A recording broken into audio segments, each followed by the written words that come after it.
GrokTALK.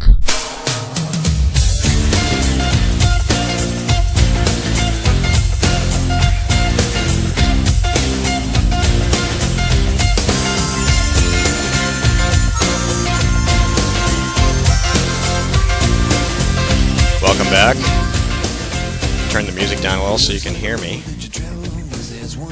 And we are, well, GrokTALK, and Kevin Bloom's joining. You might want to turn that the other way. There you go. Yeah, just like in manufacturing, just-in-time manufacturing, this is a just-in-time guest.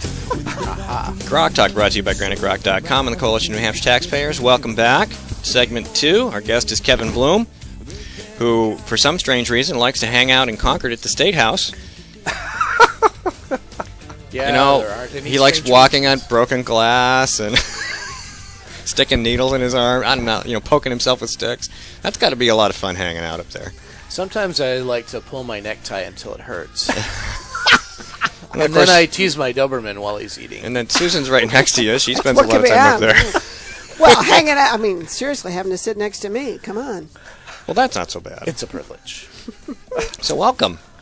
Thank you. Haven't Thanks had John having for a while. me. Yeah. We did talk about SB 120 and free speech, because of course that's been a pretty hot, lots of hot issues always, and we're getting to that point where, Susan was mentioning last segment, the session's beginning to wind down, and people are starting to do crazy things to try and get the little bits and pieces of their horrible legislation tacked onto other things.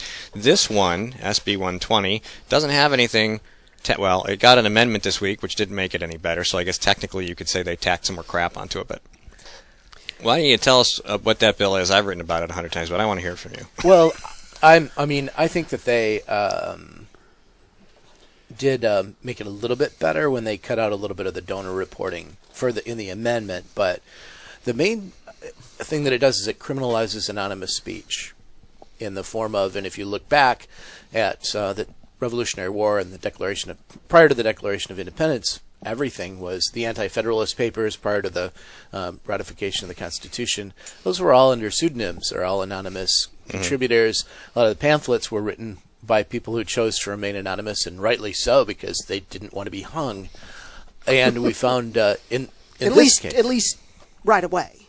Right. Yeah.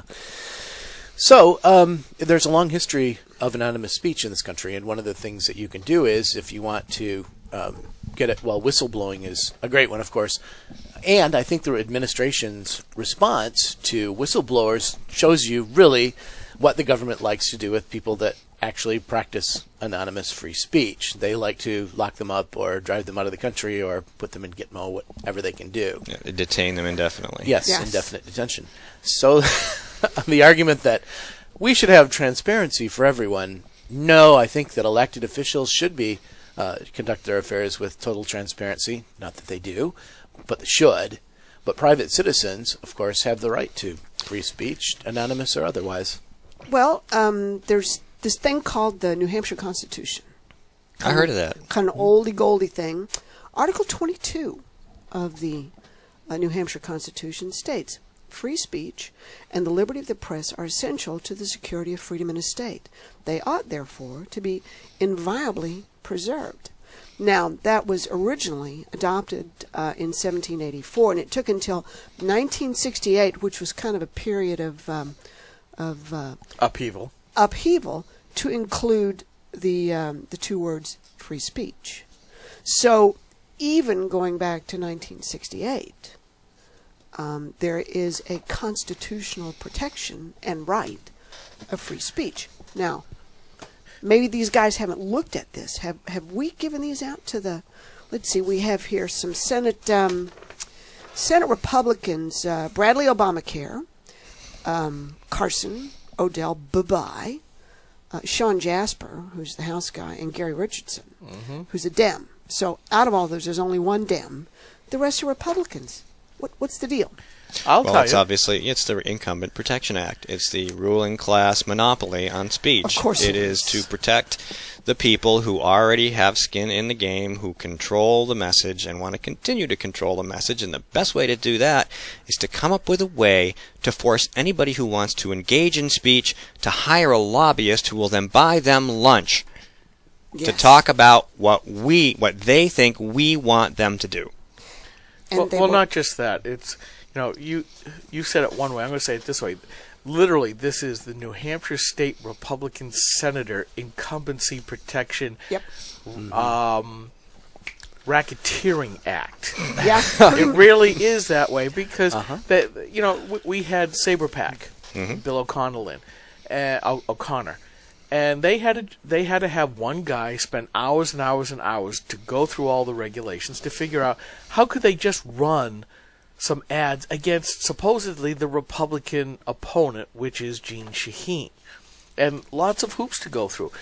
I'm afraid, seriously, if this goes through, that somebody on the other side could come back and say, GrokTALK, Granite Grok, you're in violation of this law because you actually talk in favor of issues and you talk in favor of candidates and you make endorsements of people. You're not a registered entity. And I'm sorry, I fought this when Kathy Sullivan tried to pull this stunt a couple of cycles ago. And I actually got a lot of the Democrats to join in and say, look, guys, this isn't just about us. This is about you, too. Because what happens when the administration changes?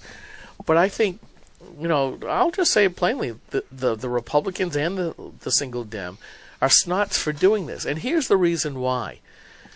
It isn't just transparency for government. And Kevin, you mentioned that it's government that will evoke retribution against the donors, which the Obama administration has. 10% of the rich donors have been audited on those on the Republicans. But it's also the private sector. You look back at Prop 8 in California a few years ago, the IRS released those names of people who supported Prop 8, which was the repeal of homosexual marriage in California, and a lot of those people were targeted. Sure. A lot of people lost their businesses, they lost their jobs, their personal property was defaced, there were threats against them and their family, and Heritage.org has a whole list, and I've quoted that a few times. We've seen that here. You look, if you go against something else, the private sector now. Look at Brendan Eich of Mozilla. Yeah. That, it wasn't government that went after them. It was the self-serving, self-seeking, self-indulgent people who say, you can't think for yourself or we will destroy you. It was the Gestapo. Right, in that case. But it happens in other places as well. Sure. If you look at the college campuses, look at Condi Rice just a little bit ago, and you look at that whole area, we're now becoming a mobocracy. Yeah, that's a good phrase. Well, anyone who's listening, feel free to send me $1 million, and I, as an individual, will be happy to send out political advertising. It's two people, right? It's not just one person can do it, right? No, I think they would have liked to have made it one. They it says make it two. Any organization of two or more. So if I'm by myself, I can do this. That's right, but you can't ask. No one can give you another dollar or loan you their car or something, or give you anything of value like a piece of paper or a pencil, or they're part of that whole conspiracy. And I think what we want to bring up here is selective prosecution, which is the rule. In other words, whoever the administration is, people always pass this, and they think, as you pointed out, it was a big thing with the Ds years back. It didn't pass. And we heard in committee, they came in, we've got to pass this right now. It's desperate. We've got to have transparency because 3 days before the election, somebody's going to send out postcards and they'll be wrong.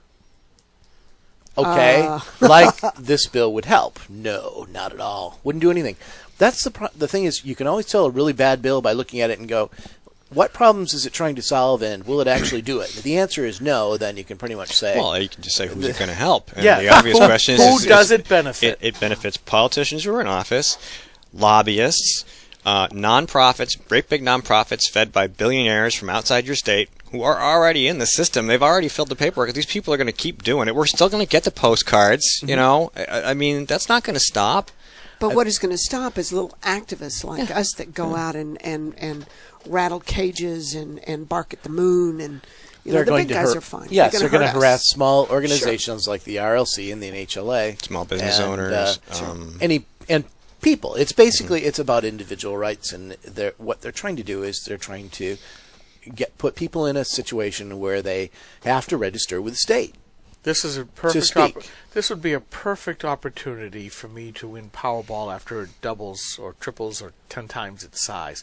So then I could just go ahead and do this anyways and say, "Go ahead, let's go through the discovery process." That's right. And sue the bastards. Yeah. Sorry. I generally don't use rough language, as everybody here knows, but this gets Bastards.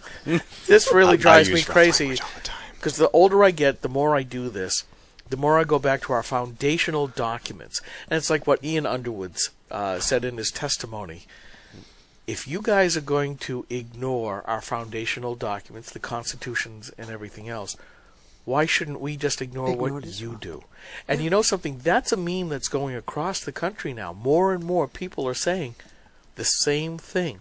If you guys can't behave yourselves and follow the law, why should we obey you? And we're seeing it, in the gun area, certainly in Connecticut, New York, Colorado, California, and it's starting to spread. And a lot of legislators are starting to say, "What gives here?" And all I have to say is, you brought us upon yourselves. Absolutely. And another thing that he said that you don't really think about, why should the government be able to do something to you that you can't do to your neighbor? Correct. That's a completely good argument, and like killing them and stealing from them would be right on the top of my list. They shouldn't be able to do that either. And fortunately, my neighbors are much nicer than the government, so I don't much worry about them. And you just reminded me that many hundred years ago, Edmund Burke said, "A good man does not obey the law too well." And I think people are getting the idea that when we grew up, the cops were people you asked for directions, things like that. But now, boy, you just want to not get involved at all, and really not be involved with the legal process, because there's no prediction of what will happen. And really, if you're criminalizing free speech, if you talk about on the internet, you have Brandon Robb, they're all named Brandon apparently, an ex-Marine who talked about revolution, and then the Fed sent people to indefinitely detain him or to put him in a psychiatric hospital. Oh yes, This is a little while ago. Yeah, that was last year. But but we have short memories because there are fresh atrocities every week. So something is always going on, and but that was a real interesting case, and not by all means the only one. There are a lot of people who have been put away for having anti-government opinions, and it's just expressing them on Facebook where you're going to be looked at. Now, once upon a time, it was if you made threatening comments about the president. Then you would go on a list, and if the president ever came to town, the Secret Service would pay you a visit and suggest you stay home. Mm-hmm. So now there's just too many people, so I don't even know if they count everybody that talks about the president, but certainly they've multiplied their objectionable behaviors so much that we all talk about them all the time. Well, it's funny. One of our common good friends, she's not common, but she is a common friend amongst us, Representative Jane Cormier, went up to a meeting in Sanbornton a couple of weeks ago to listen to a discussion on some proposed zoning amendments that are coming up for a vote next week. And there was a series of them, but the bulk of them were directed at propagating additional workforce housing standards in this lovely little town. And so she went and was sitting in the audience, and a couple of times wanted to speak, and was shouted down to the planning board and folks like that. "You don't live here, you don't have a say," and which I suppose has some merit. But interestingly enough, she was invited back by some of the people that were there to provide an in-depth discussion and bit of education on what workforce housing is all about, and the role of the regional planning commissions in cahoots with the New Hampshire Housing Finance Authority in moving workforce housing into these various places. So I joined her Thursday night in Sanbornton, and we were in the library there, and a bunch of folks showed up, as did some of the planning board members, and they were not happy about what we were saying. And the meeting ran until, 9:30, longer than we had anticipated. Wow. And there was supposed to be another meeting today to, follow up after our meeting Thursday night, and maybe for folks to say, well, this is what these mean, words have meaning, and this is, what we think. Well, shockingly, the notice for that meeting for today has been pulled off of the town website. So it was scheduled, and now it has disappeared. So apparently Sanberton doesn't like free speech or people intervening or offering their opinion when they have their minds made up.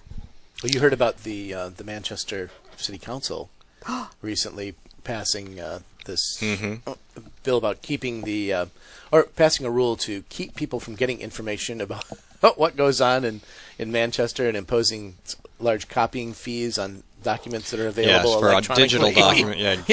Rich Gerard's been talking about it. They wanted to apply the printed per-page price to digital documents on a disc.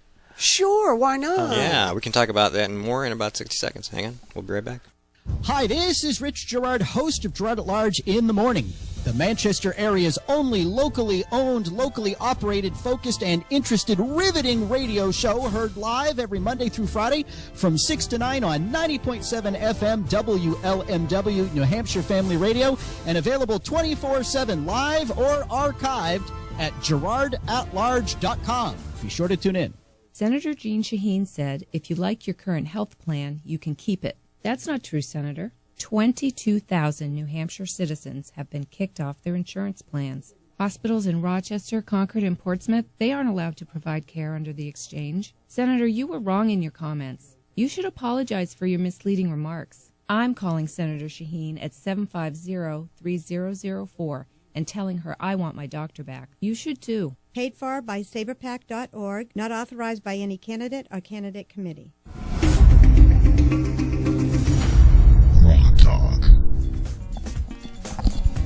All right, so Guido's going to serve the papers.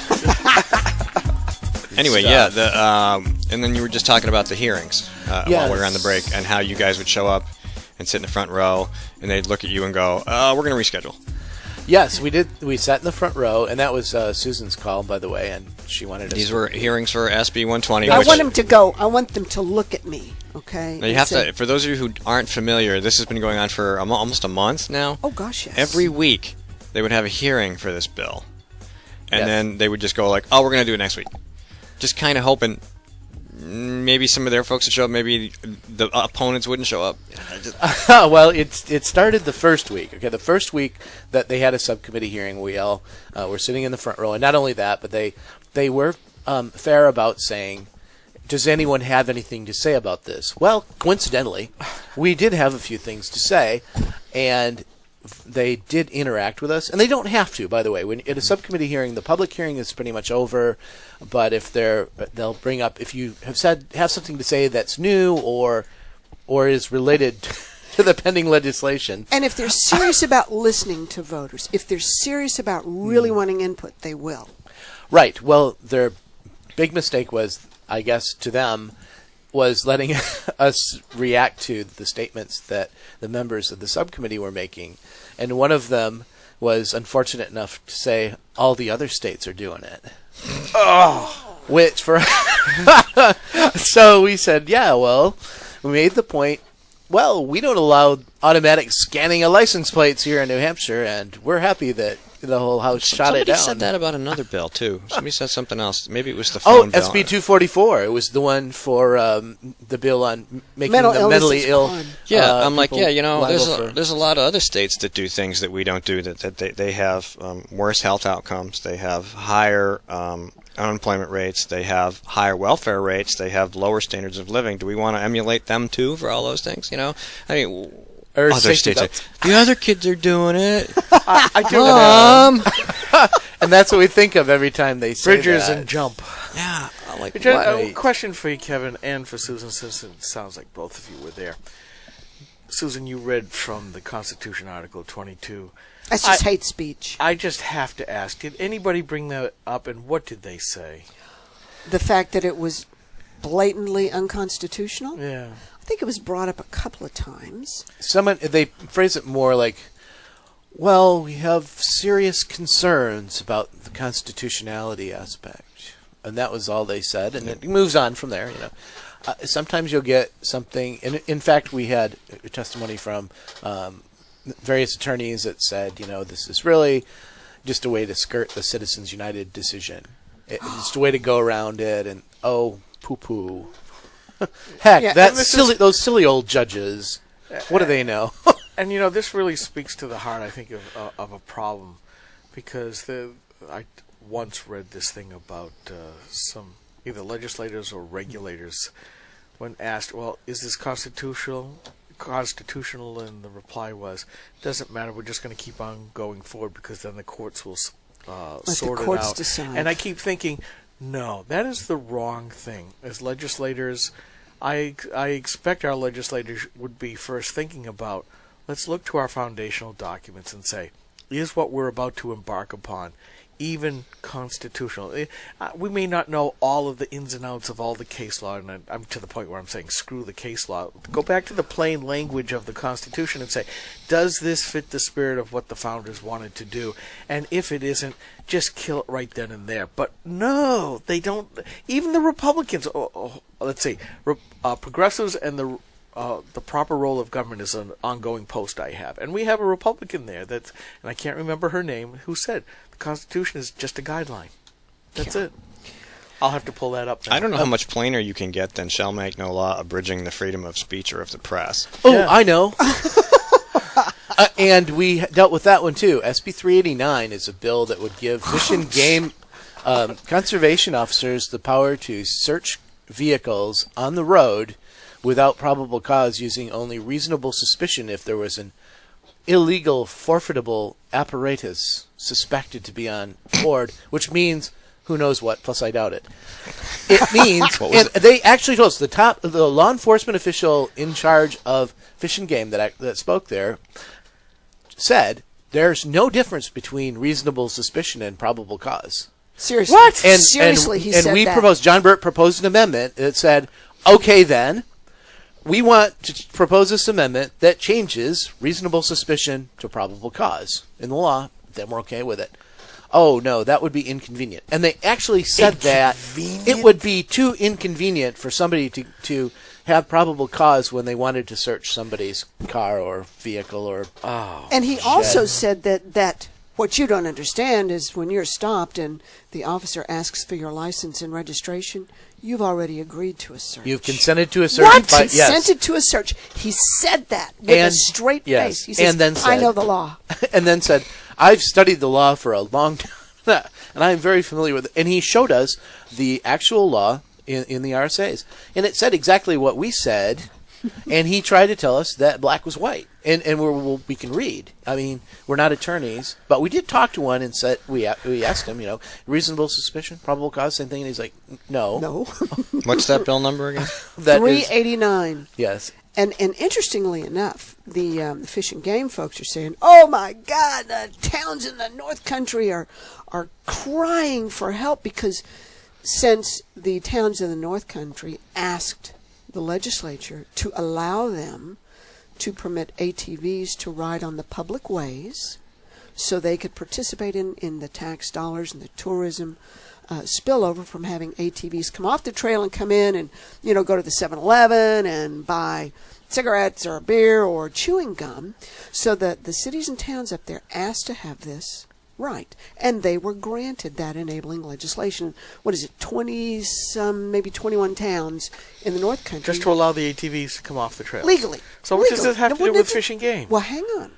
The Fish and Game officers who have this warrantless search and seizure authority on the trails say, well, we just want to be allowed to enforce motor vehicle laws so we can ticket all these drunks on the ATVs in the North Country.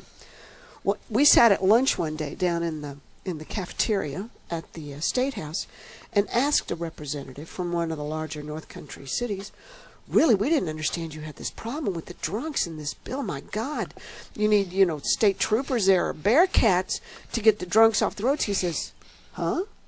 He says, we don't have a problem with ATVs. We have quite a nice relationship with them. I said, well, the Fish and Game guys say they need this authority. Well, turns out that a former commissioner of safety apparently, allegedly, ticketed the wife of a former Fish and Game commissioner for drunk driving, and this commissioner of safety wouldn't tear up the ticket. So we've got this contest going on between Fish and Game and the Department of Safety. This contest includes Yellow Rain, right? It possibly. And so now the fish cops want to be super cops. Oh, yes. And plus, this is also militarized. And we'll just point out the rank inflation. And I was asking about, because they started introducing themselves, Major Jordan and Colonel somebody from the Fish and Game. And I was like, do they have a general? Because we could go straight to the top. General Fish and Game. Field Marshal Foster of the Fish and Game Department. Of course, they'll be asking for Bearcats. Well, there's lakes, so we're going to need an admiral. There you go. And armored personnel carriers, and we're going to need a destroyer for Lake Winnipesaukee. Well, actually, on one of the government liquidation sites, the minimum bid is $100,000, and you too can own a special forces fast boat. Where fast boat. Yeah, you mean like John Kerry was in? No, not quite that. No, not quite. That was a gunboat. Okay. This is more where the operator, where they use to secretly put the operators on shore or close to shore, and then they swim the rest of the way. I mean, this thing's cool. This thing's really cool and really, really fast. But yeah, it's $100,000. The problem is they could only go 40 miles an hour on Lake Winnipesaukee because of their own rules, right? Yeah. Well, interestingly enough, the Fish and Game Department was saying, we don't really want this authority. We've got more to do than we can handle now. Well, as it turns out, in the law enforcement that's why budget, they're sitting there. In the law enforcement budget of the Fish and Game Department, within whatever silly division that is, takes in approximately $9 million a year in revenue. They transfer out $3.6 every year to other agencies. I filed a right-to-know request asking where that went, and they said, it'll take us 60 days to respond, which is, of course, after the legislature is out. Nuts. Well, squirrels. Isn't it fun? See, and you thought you didn't have to worry about what your government was up to. Yeah. Kevin, thanks for coming in. Next Thanks segment, for having me. Jim Rubens is due in. You should stick around. And Sue has some questions. Susan Olsen has some questions for him. Sorry, I called you Sue. Uh-oh. GrokTALK, I'm going to get beat up during the break. Yes, you are.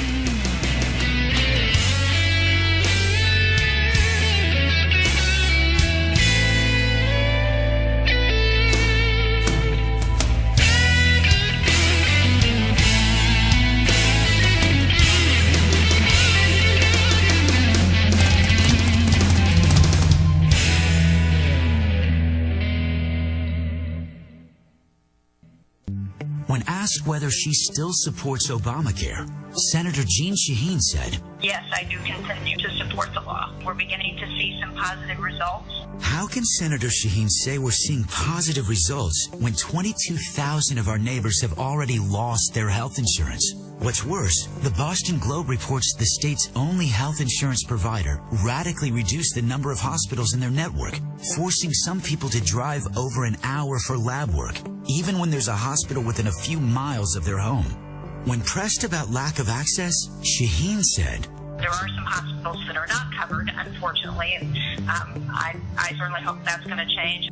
Jeanne Shaheen promised us we could keep our doctors and our healthcare coverage. Now she hopes we can get to a local hospital?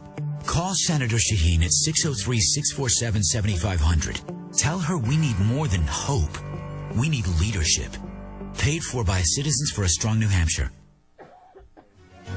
This is a coalition of New Hampshire taxpayers. We're located at 8 North Main in Concord, New Hampshire. This is the repository for all things conservative and municipal. So if you have a problem in your town, your school, your budget committee, the right to know law, and now at the top of our list is voter fraud. You have a tip for us, some information for us, you want to join or help us out, cnht.org.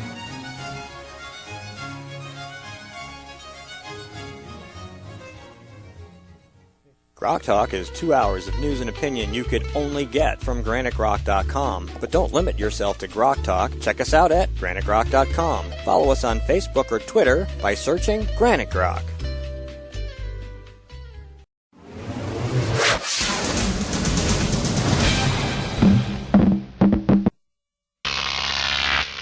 Grok TV.